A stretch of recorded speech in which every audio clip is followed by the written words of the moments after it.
and many said they left this session on the Gulch with more questions than answers. We need them to protect the citizens and give the police the raise that they need. Atlanta's mayor is hosting a public meeting this hour. She is hoping to get more support for a plan that would give nearly $2 billion in tax incentives to developers to transform the Gulch. Slow it down. The mayor is going to hear from Georgia Stand-Up's Deborah Scott, who's been following the Gulch redevelopment plan for months. She echoes many of the concerns voiced by Atlanta City Council members that the process is moving too fast for a project that could include nearly $2 billion in public financing. In all of the community engagement sessions that the elected officials had, no one from the community said, I want the Gulch to be redeveloped. They said they want their potholes to be filled. They want affordable housing. They want... All right, protesters did not hold back at the mayor's open forum tonight.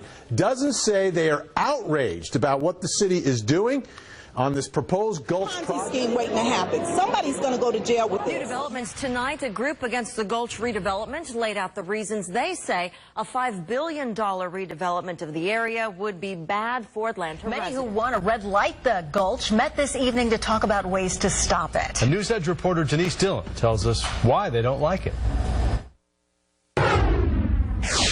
This is the land that we're talking about. This expansion plan is moving along smoothly. That is not the case for a deal to redevelop the Gulch area. Last night, folks packed First Iconium Baptist Church to shoot down the idea of transforming the area between Mercedes-Benz Stadium and State Farm. Former mayors, Atlanta City Council President Felicia Moore, and other community leaders and activists were here to talk about a bigger issue facing this Peoplestown community. The city of Atlanta is trying to take and demolish Miss Jackson's family home of 50-plus years through eminent domain. It's ironic and sad that, given the nature of her involvement on behalf of people who were facing displacement, that at this stage in her life, she finds herself being targeted by the city of Atlanta to lose her home. A whole lot of people are celebrating a 97-year-old woman who spent years fighting to keep her home from eminent domain. There's still a lot of skepticism about plans to redevelop the Gulch in downtown Atlanta. That even after a public pitch last night from Atlanta's mayor. Stephanie Stokes has more. Mayor Keisha Lance Bottoms and her team reviewed the Gulch project. How, yes, it would require $1.75 billion in public financing, but also how the developer would invest in jobs and affordable housing.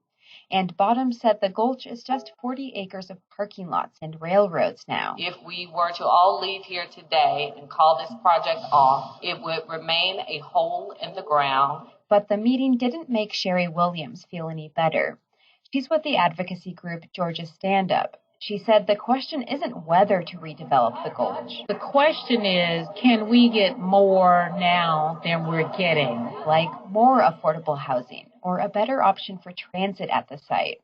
Williams said she didn't get those answers from the Bottoms administration. Stephanie Stokes, WABE News.